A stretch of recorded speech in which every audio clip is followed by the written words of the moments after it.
The great artist David Dibble is with us. David, welcome. Thank you so much, Eric. It's great to be here with you.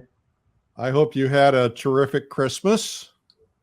Oh, it was super good. The kids are young at this point, and it's still so magical, and it was really awesome. Just really special, actually. I know a lot of people, it's a hard time during the pandemic, and it is in so many ways, but we've actually really enjoyed having it be a little slower and just focused on home right now. Yeah, that's a wonderful thing. Well, that's terrific. Nothing like kids at Christmas. So what are you going to do for us today? I am going to actually talk about painting trees. I know I taught at BYU for a lot of years, 6 years, and have done a lot of workshops. And I see students consistently really struggling with painting kind of vegetation. And so I want to talk about how to simplify it down. I'm actually going to do most of that in Photoshop, both with slides as well as digital painting, to just kind of try and break it down. Well, that's good. You know, BYU has one of the best art schools in America. It's a terrific place to be able to say you taught there is a pretty big deal. Yeah, it was a great privilege to be there. Yeah, absolutely. Well, when we come back, we're going to show some of your work. I think people will be really excited about seeing this, and we can always learn about things like trees. I'm right in the midst of a tree painting, and I am just struggling. And I've been going out and doing tree studies just because I need to get better at this. So I'm really looking forward to this. So yeah, I would just love to talk a little bit about painting trees. I know in many of these demos, people are kind of painting on what they're painting on, right, and at any given moment on their easel. And this is something where I felt like I wanted to share a little bit of what I've learned about painting trees. And you mentioned that you're working on a piece right now, Eric. And so I'm curious, what's something that you feel like you've really struggled with painting trees? And that you've seen maybe others struggle with as well? Well, I think I struggle with wanting too much detail, wanting to render too much. You know, I tend to want to put every branch in. Sometimes I want to create the essence of, the feeling of lots of dead branches, but without rendering them there, putting something that indicates it, but not necessarily. And then I think I just struggle with the structure of trees in general, the architecture, how they grow. So, the bark, the way the light hits them, my tendency is to want to make them brown because it's kind of like my head says that trees are brown, and I have to fight that because, when I'm looking at them, they're typically not brown. Some of them are. Right. Yeah. Depending on the time of year. Right now, they're probably more brown than others. But then depending on the type of tree. Yeah. Totally. And I've been there too, and still am. Like it's a perpetual challenge, but I think it's actually very similar to painting figures more than we would think, to where we have a lot of kind of rules that we've learned about figures, but then with trees, it's like, well, just kind of figure it out. And I think a lot of us have been drawn to a scene or in just plein air in general because of vegetation. It's what makes things green and beautiful and lush and inviting. And so we get drawn to a place, and we set up, we think, okay, I'm going to paint this, but then the trees just seem to evade being captured, right? And it's like the more we try and manhandle them, the worse they get. Yeah. And so a few things that have really kind of stood out to me with painting trees. Let's go ahead. Can you see all this okay? Well, it's doing some weird stuff right now. Really? Well, I'm seeing it 5 or 6 times. I'm not sure why. I'm going to turn it off and then turn it back on. Okay. Yeah, for some reason, I'm getting a weird. Okay. I'm seeing your screen multiple times. Let's try that, and okay. Let's see if I can. This is the benefit of being live, right? We have to go through this. The benefit of being live. Okay, is this any different? There we go. Now we have it. Okay. Yeah, nothing's worse than hearing somebody talk and then you can't see what's going on. So here we are. We're going to go to here. So really, it comes down to 3 things for me. Once I started seeing trees as basic shapes with a little bit of texture and some edge variety, it was like, oh, okay, like I can do that. Like I can scrub in a shape and a basic shape, and then I can like give it a little bit of texture on the inside and then rough up the edge a little bit. And it looks a lot more like a tree than when I started just trying to paint every branch and every leaf. The same way that when you go to paint a figure, right, or draw a figure, the second that you start drawing like every hair on their head, right, like it just doesn't work. Right. And then you have to step back and simplify it. So here's some ways that I have felt like I've been able to do that. I think it really goes back to these early assignments that we had in school, right? Of painting a cube, of drawing a cube, drawing a sphere, drawing a cone or a cylinder, and then maybe some of the basic objects in that. Like, it's, students don't realize when they're being asked to do these assignments that they're really being asked to understand the fundamentals of everything they're ever going to paint. Whether it's a figure or a tree, like understanding how to draw a sphere really is kind of the basic of that. So here's a little bit of what I mean by this. So here's my photo reference here. And then really these are just basic geometric lines, but it's not too much of a jump to go from that to something a little more painterly, if you want to call it that, or more organic, or just more complex, right? And so thinking about the world in terms of basic shapes really is vital. But it's the same problem that we would have if we were painting a figure, that just painting a basic shape doesn't make it informative. So here's some other thoughts about just not simplifying alone, like the little kind of blob here off to the left. That's simple. It has all the same colors, about the same number of edges and points, but it's not informing anything, right? So it's about understanding the structure of what you're really looking at and then using the simplification to inform what's going on. And therein lies a challenge, one of the big challenges, actually, to your point of not knowing kind of different types of trees or the structure of trees. And so taking some time to understand how trees grow and things is important. Any questions up to this point, Eric? Anything you would share, or questions that you think would be helpful to answer? I'll hop in. I'll hop in when I have any. Okay, great. So here's a thought. We understand gesture really well when we're talking about figures, right? We say, okay, here I'm going to have my main shape, and maybe I'll have an under shape there, and then I'll have the midpoint of my figure, and then I'm going to come down. Maybe I'll start to make, head over the top of that. We understand these basic shapes so well when we're talking about figures and how to do that. But then suddenly when we get to a tree, so that's the basic shape idea. Let's talk about gesture with a figure. Let's say that's our spine, right? And then we have a line of action with every figure. So we have the figure there. Then we're going to build our figure around that spine that was giving that line of action. Mm-hmm. And then there's our legs or whatever. But it all is based on that gesture of the motion and energy from that figure that we build it around. It's the same exact thing with trees. Trees have a gesture. Clouds have a gesture. Mountains have a gesture. Every shape in nature has a gesture, the same way that a figure has a gesture. They're just a lot more, they're not moving as quickly as we are, and so it's harder to see it sometimes. But if we look at, let's get this. If we look at this tree here, we've got this gesture, obviously this kind of energy pushing out from that tree. And then we also have this basic shape that's coming down here. We have this other kind of smaller tree right in front of it. But I think it's important to say, okay, the gesture of this tree, that I have this large arc of a semicircle, and then I have this kind of energy pushing out. But it's not exactly symmetrical. If we were little kids and we were asked to draw a tree, if I told my little kids to draw a tree, they would say, okay. And we would make a pile of grapes and then make a little trunk at the bottom. Or if it was a pine tree, we would say, okay, there's my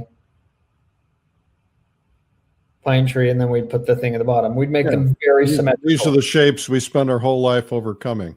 Exactly, right? Because we have preconceived ideas because our teacher says, oh, draw a tree, and this is how you draw a tree. And so we just pattern that forever.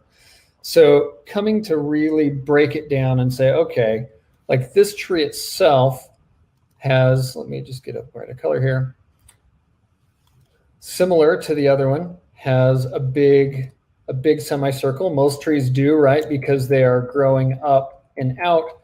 And then there's a finite point at which gravity kind of overtakes and the kind of DNA of the tree tells it to stop. But yet I love how this has a big shape here, or a small shape rather, and then a big shape in the back. And then it has all these kind of bits and it's really low, where this other one over here really kind of pushed up and out, where here we have a lot going on down at the bottom. Even right next to it here, we have a really big gesture there, and then a few of the branches. But I think trying to look at the outside of the tree, see what's going on, and then start to see this gesture. Even in this tree, you can see that there's probably a predominant wind that was blowing. Let me get a darker color for you. That was blowing this way for most of the life of this tree, so that it started to grow to where it was largely scalloping to the right, even as it developed kind of a big or a small mass here, a bigger mass, and then some medium masses there. So if I'm thinking about the gesture of these trees, I'm going to say, okay, where's the main energy drawing from that I've got? The main energy is really pushing out this way, and then I'm going to have these big semicircles that I'm going to start to draw in. And then pretty quickly I can start to establish the shape of that tree, right? So really starting to look at this tree as a series of big semicircles that all thrust out into the right is really important. Here's another thought about gesture on a tree, is that the same way that if I'm drawing a figure and I draw them in this way to where, let's say I have, that's a really long neck. Let's say I have my figure there and my legs are coming up this way and there's the feet. I know that this figure is not standing on the ground, right? I know that they're like about to face plant, like gravity is going to take over and they're falling down. They're no longer on the ground. The same is true with a tree in the sense of it has to have balance, right? So if I want a figure to feel like they're standing, I have to have them balanced on the ground. And like basically, if an arm's going to thrust out this way, then a foot or something is going to have to thrust out the other way, so to give them balance, so that they're not just going to like lean to one side to the point where they're going to fall. It's the same with a tree. If this tree to not fall, if it's going to have a big mass that is really coming down this way, like on this tree here, then I'm going to have something over here that's going to have to balance it out. Now balance so that it doesn't just fall down onto the ground. And maybe sometimes that trunk actually came down onto the ground and kind of has a foot that comes down so that it balances and doesn't fall over. So that's true in people. It's also true in trees. And just visually, if I didn't have something over here, then it would start to feel weird. And it would start, you visually would need that weight to be able to weight it. So my tendency is to say, okay, I really do want something over here to balance that tree out. So both kind of big, medium, and small shapes are really important in a visual balance of design, just compositionally, as well as just to be able to see structurally what's happening in a tree. So there's some thoughts about gesture. Let's talk about. Sorry? I said very nice. Awesome. So yeah, gesture, super important. If you were, if you were doing that in a, you were out doing a plein air study, would you lay in those big shapes first? Absolutely. And I'm going to do a demo of that just right after I finish the slide portion here. All right. Of what that means. So anchor points are really important. It is super vital. Like there's a lot of things that can happen in painting a tree or a rock or anything really that can be kind of fudged and a lot of expressiveness, but where it meets into the ground carries an unreasonable amount of, or inordinate amount of information and importance. So for example, if I want this tree similar to the one over there, let's just go in a little bit larger. If I want this tree to feel like it's on a hill, I need to have that anchor point be on a hill, right? If I want it to feel like it's flat, then I'm going to flatten it out. But where this tree touches the ground really is a huge amount of information on how this tree is sitting in the world. The same way that a figure's feet of how they kind of touch the ground are really vital. So anchor points are really, really key and something important to keep in mind. Here's some examples. Tim Lawson, Scott Christensen, Josh Clare, 3 amazing painters. I could go on and on with other artists as well, but I want you to look at just how simplified they're painting these trees. They look so detailed, but they're really not. The detail is in the basic structure. So we look at Tim's tree here, and really these are just some slightly scalloped basic cones, right? And most of them he's kind of shoving together so that they're called a shape welding sometimes, or massing. So these are all just little bullet shaped trees that he's put over the top of this, and then given just enough of this shadow so that we know that there's a light side and a shadow side, right? Very little even cast shadow. There's a little bit of it, but he's brought the light around to where the light is, right, like shining down onto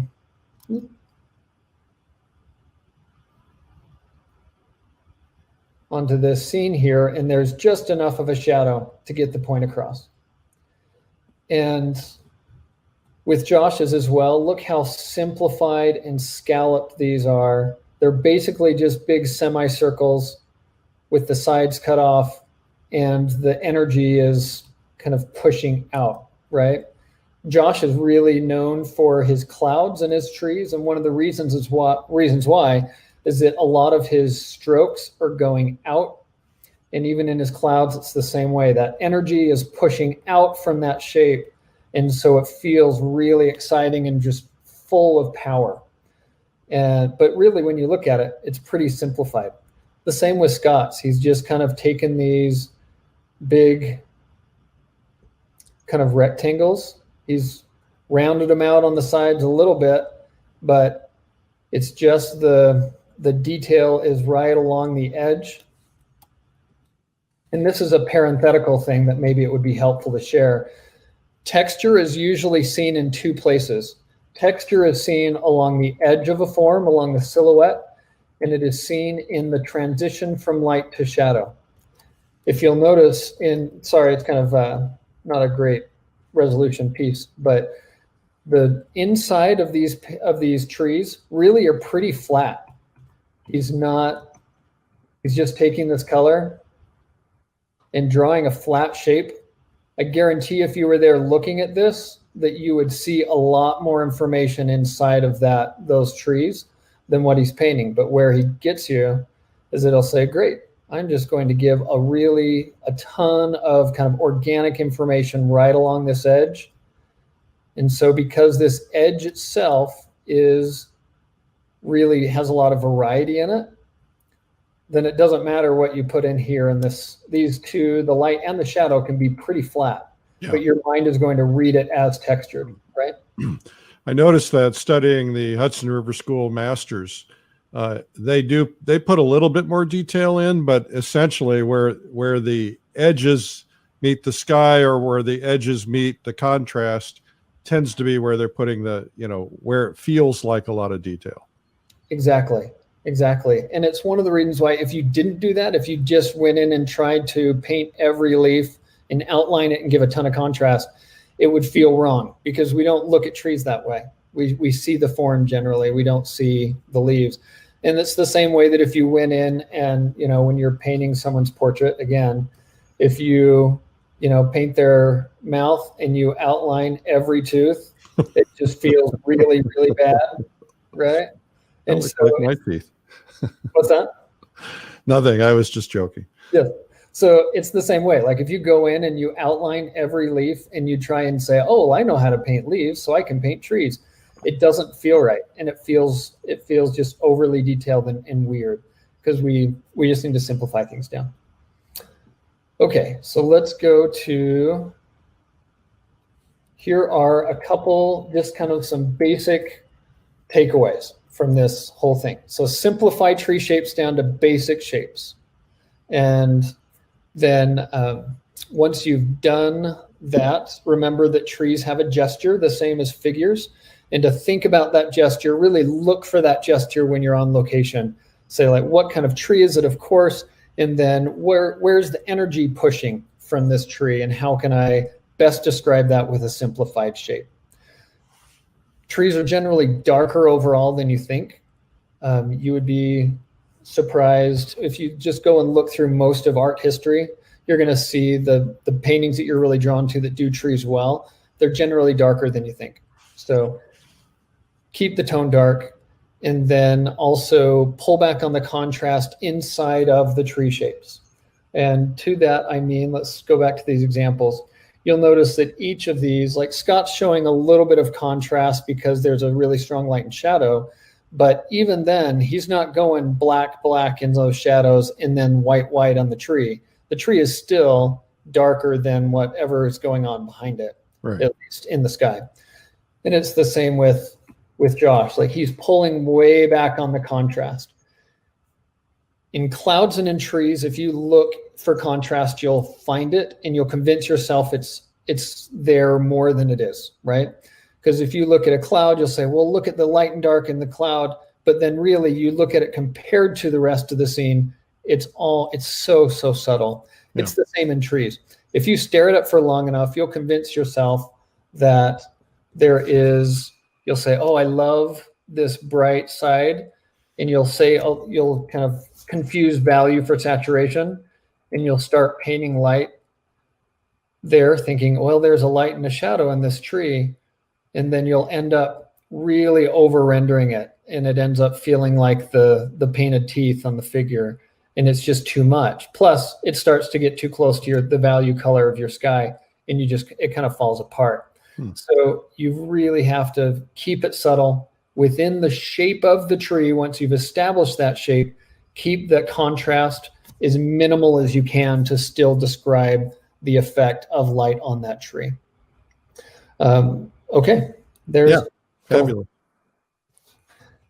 And so we talked about that. We also talked about sky contrast, or sky holes. We haven't talked about that a ton, but if you are going to put in sky holes, you need to usually darken them up more than you think and design them when you put them in. So I'll talk a little bit more about that in our demo section here in a second. Okay, are we ready for demo, or do you want to talk about anything first? No, I think we should get to it because we're going to run out of time. Rock on. So we've got like about 15 minutes? Yeah, at least. Great. So I want to paint this tree right here. And I'm going to start with these circles right here. So when I talk about basic shape, this is what I mean. I just did all these circles, and really what I've done is reproduced the shapes that I'm seeing in this tree in circles. So I want to start here and then show you how I would do this. Now, if I were painting traditionally instead of digitally, I wouldn't obviously just start with a big round circle. But I would be thinking about it in my head. And so I'm just going to flatten all these down so that they're one big shape. And then I'm going to just change the color of them to match my reference. I'm just going to color pick right now so that I can keep as simple the variables as simple as possible. I'm not really even going to keep the different shapes of those circles for right now. I'm just going to do that. And then I'm going to start to give a little hint that there is some light and shadow inside of here. I'm just using a big texture brush, the same way that if I was doing a traditional painting, maybe I would use just a ratty brush to get some different textures in there. Maybe I'll go even just a little bit darker in a few of those spots.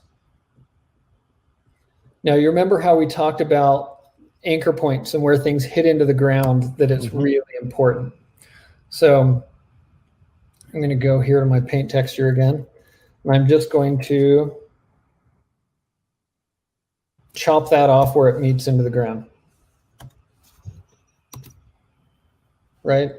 So already, just from the color, from basic shapes and the color and texture, and then where it hits into that ground plane, it's starting to feel a little more like what I want. And so I'm going to just get this a little bit smaller there. And then once I have this, I'm going to remember the first three things I talked about that I showed in my little bit here. Was basic shape, texture, and edge variety. So I did my basic shape, I did my texture, so now I want to think a little bit about edge variety. And if I were laying this in traditional paint, I maybe wouldn't be this exact with my curves, but I would block it in a really basic shape. And then I would start to just play with my edges a little bit. Even if I just keep these almost rounded, and I'm just going to rough up the edge a little bit. This is where traditional paint actually has a lot more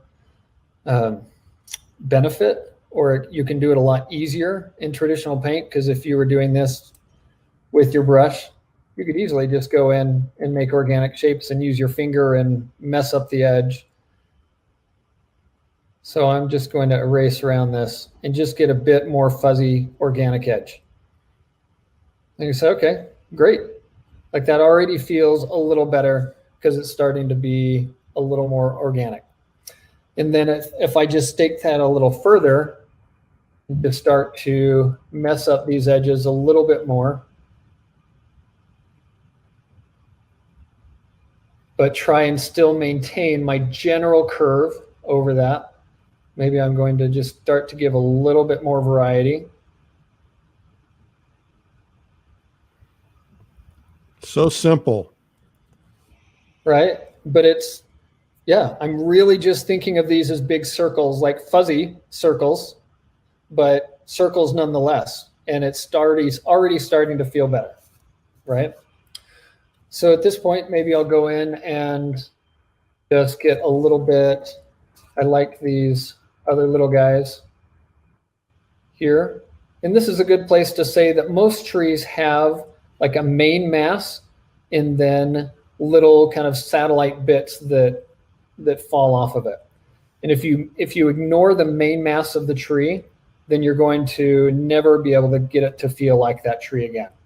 So you really need to get those main masses in first, and then the other kind of suggestion of the little bits, those can come.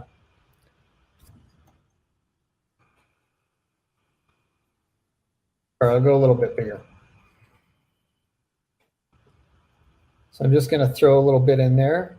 Maybe I would come in and just cut a few sky holes in. Remember we talked about sky holes, and I said you need to design them.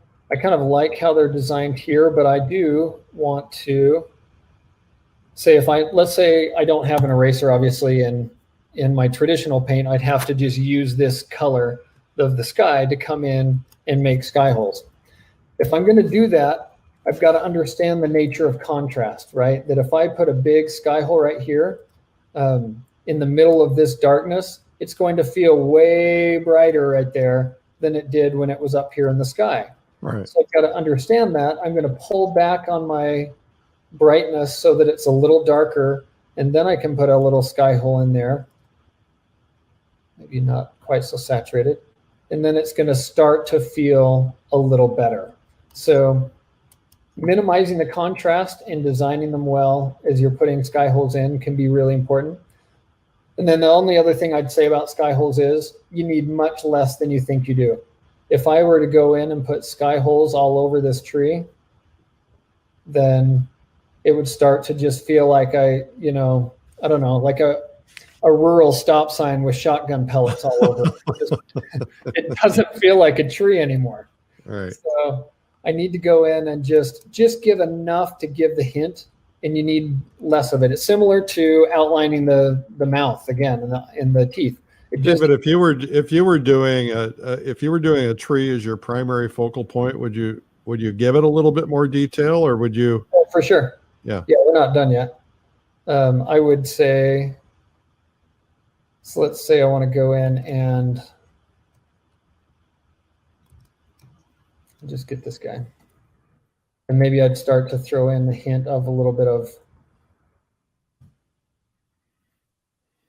some of these branches coming. I love, like you're seeing a little bit down in the reference, when you can get branches that are kind of light against the dark of the tree are super fun. And again, you need much less of it than you think to really give the illusion that you're wanting. And even with that, there's usually a main thrust, a main kind of branch, and then some little bits. Here's an idea about color for trees. The deeper it gets into the shadow, generally the warmer it gets. So if I were to put blue inside of this tree in the deep shadows, it would start to feel really dead and just weird. If I put red, I can start to put in a little bit of warmth into some of those deep shadows. And I don't know how visible that is within what you can see, but I'll just overemphasize it.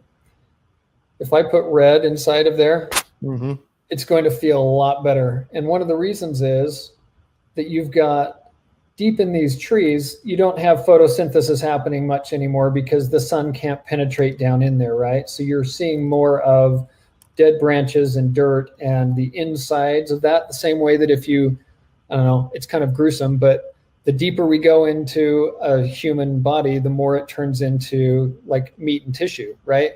We don't have this papery thin kind of beautiful skin over the top. So it's the same with the earth, that red right at the base and right underneath things is what makes things feel alive. And then we have this little thin veneer of beautiful vegetation over the top. So now let me say, what if I just did have like a filbert brush and I needed to just really think about structure of what's going on? I still can start to, vary my edge and give some hints of things.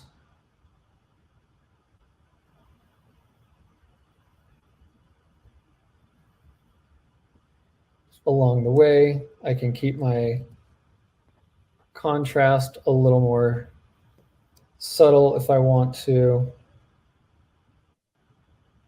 I always have to come back to that basic shape, and whatever I put in of shadows and things need to really harken back to the basic shape that I wanted to establish in my gesture that I wanted to establish in the beginning.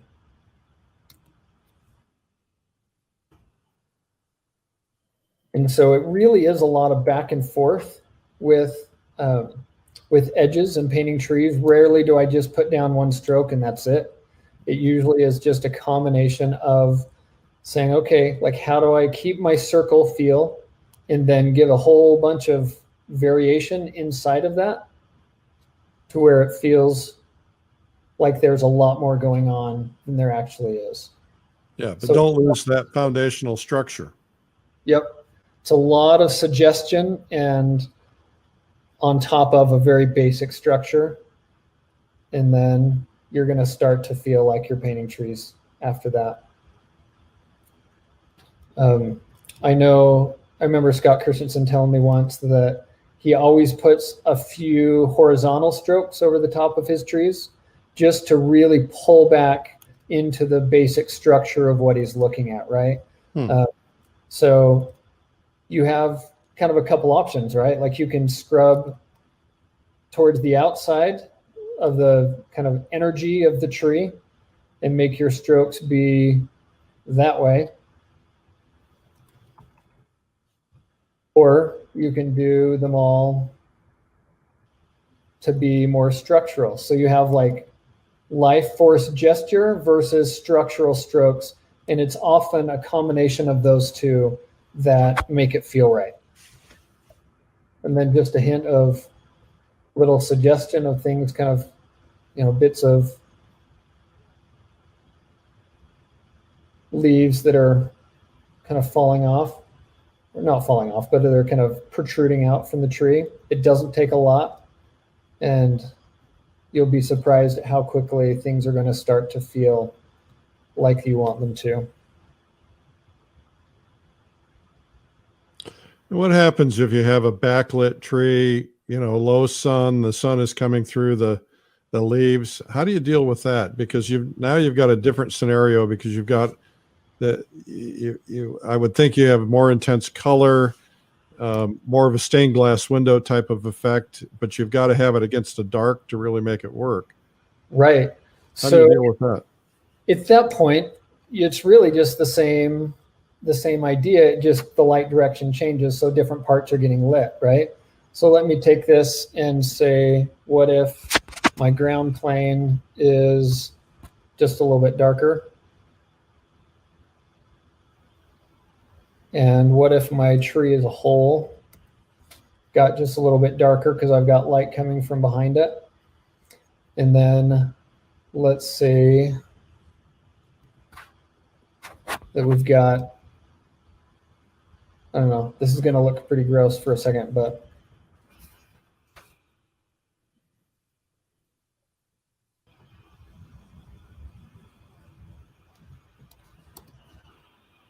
it's surprisingly how just doing that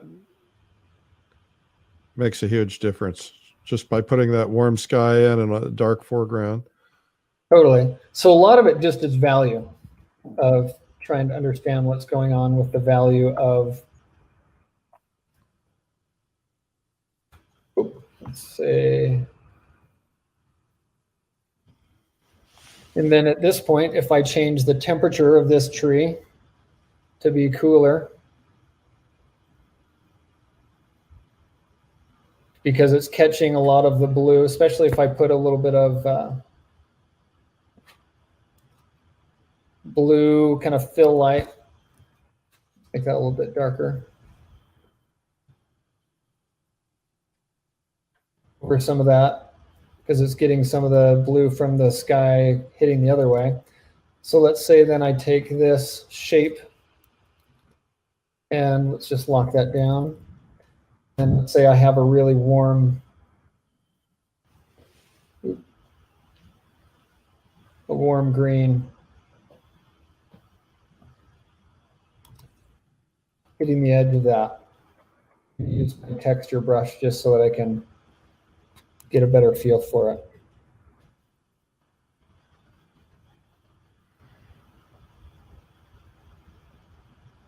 And yeah, you still have to keep it pretty dark against that sky. You do, yeah. It still reads like light. And if I want it to like be pushing out from some of these holes, then I can obviously start to warm up some of the edges of that.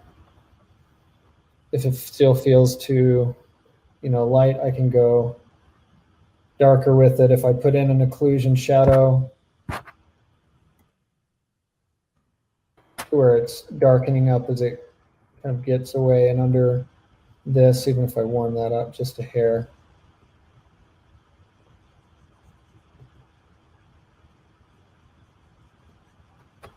And it's going to start to feel a little more like I want it to.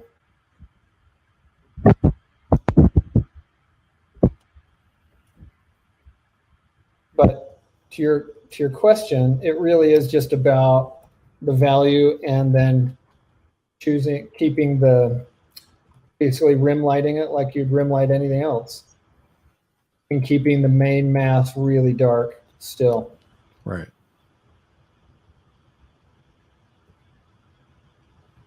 Okay, there you go. There's the magic. Fabulous. I'm impressed.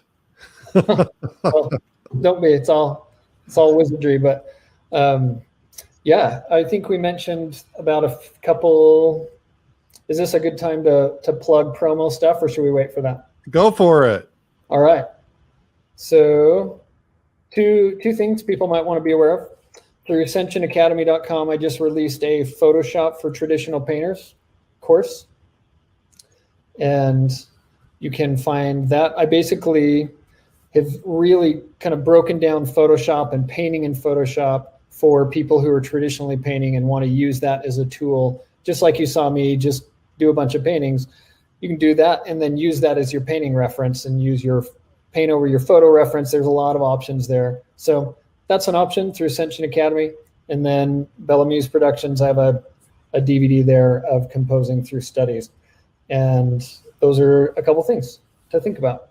Terrific. And let me go ahead and put your website up so that we have that. And you probably have access to all those things here at dibbleart.com. I'm going to take this other one out. That was fabulous. Well, thank you, Eric. I appreciate it. I'm excited to see your tree painting. David, yeah. Well, it may never see the light of day. We'll find out. But it will be better now that I've had your personal instruction. Good. Well, it's an honor to be here with you, and appreciate you taking the time to chat today. Yeah, thank you for doing this. You're a terrific teacher. I would encourage everybody to go to David's website, dibbleart.com, check out his courses. If everything is as good as this last 15, 20, 30 minutes, it's going to be worth every penny. Absolutely. And by the way, it was worth every penny they paid for it today. Excellent. Well, thank you so much, and Merry Christmas. Give those kids big hugs, and I appreciate you being on today. Thank you, Eric.